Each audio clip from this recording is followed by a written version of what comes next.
Hola, bienvenidos a un nuevo video del canal del etimólogo. Hoy vamos a ver un tema que es parte de etimologías grecolatinas, pero es para repasar el tema de las declinaciones griegas.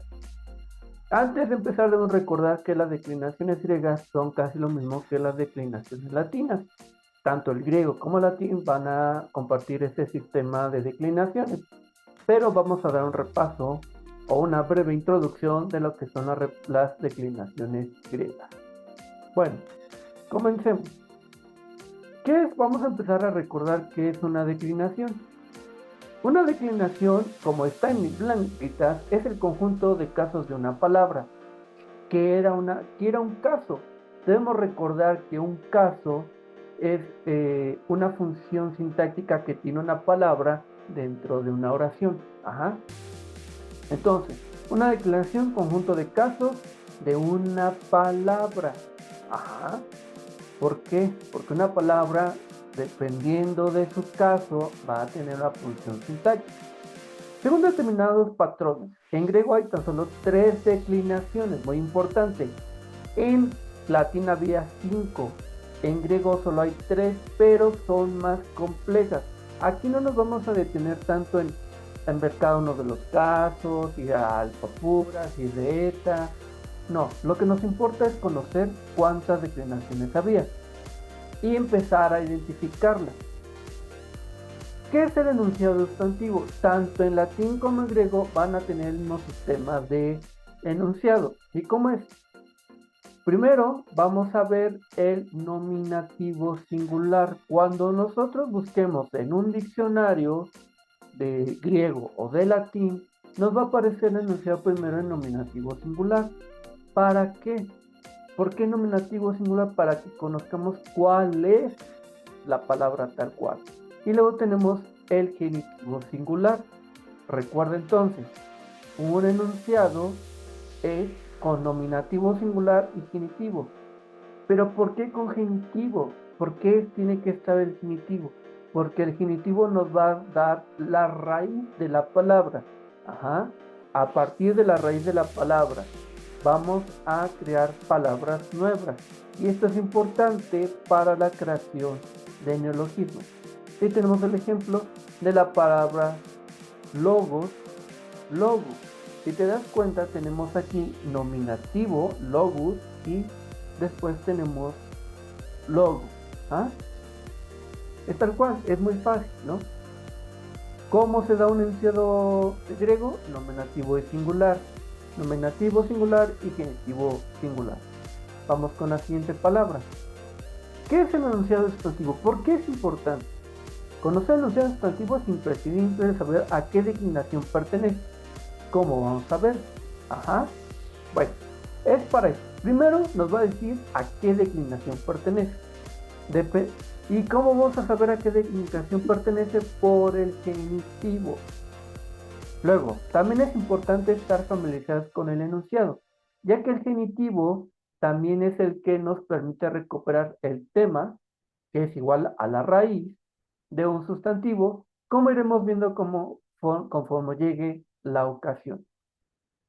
Eh, Hay una lista de palabras que después será compartida para los estudiantes para que sepan a qué declinación pertenece cada una de las palabras y cuál es su raíz, sabiendo cuál es el genitivo.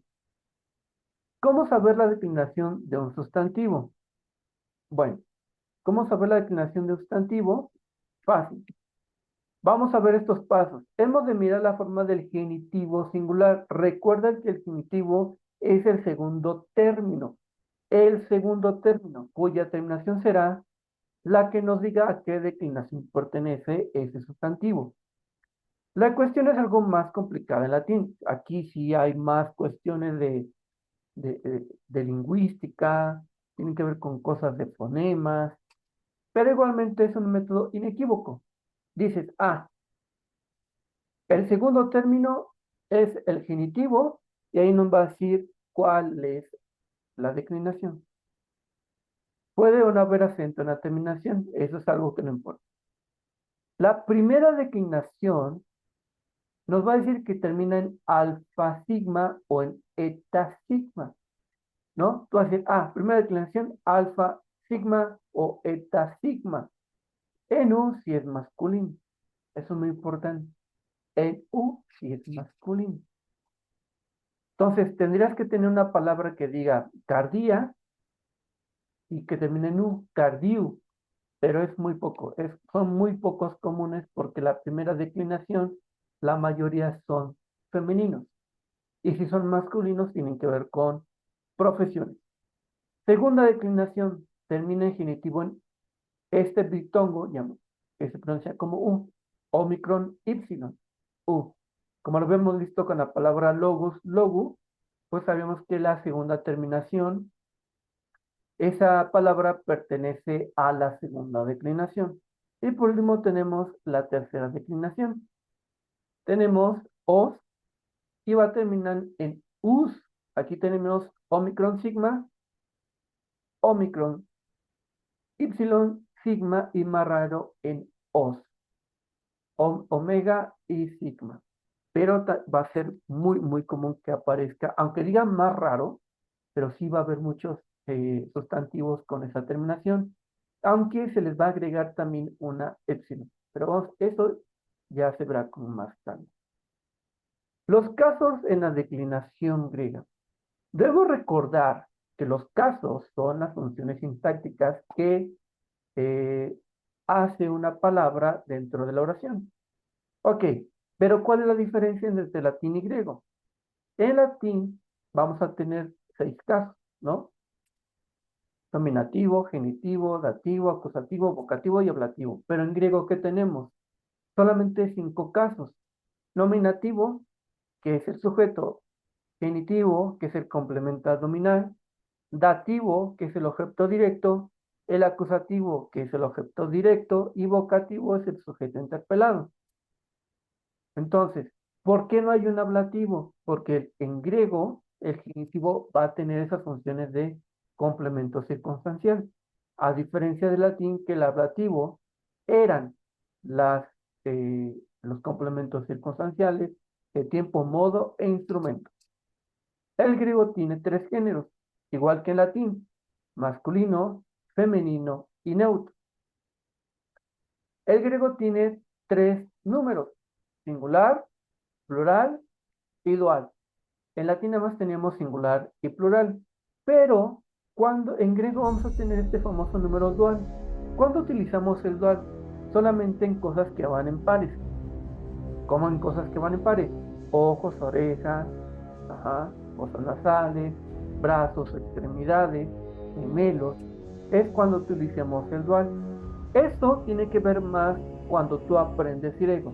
Ahorita lo único que nos importa es saber los casos y las declinaciones, porque lo que nos va a llamar más la atención son las raíces griegas que vamos a utilizar para la conformación de neologismos, el significado de estas raíces, y de ahí conocer más sobre el vocabulario científico-humanística, porque la mayoría de las palabras en griego las vamos a utilizar en ciencia.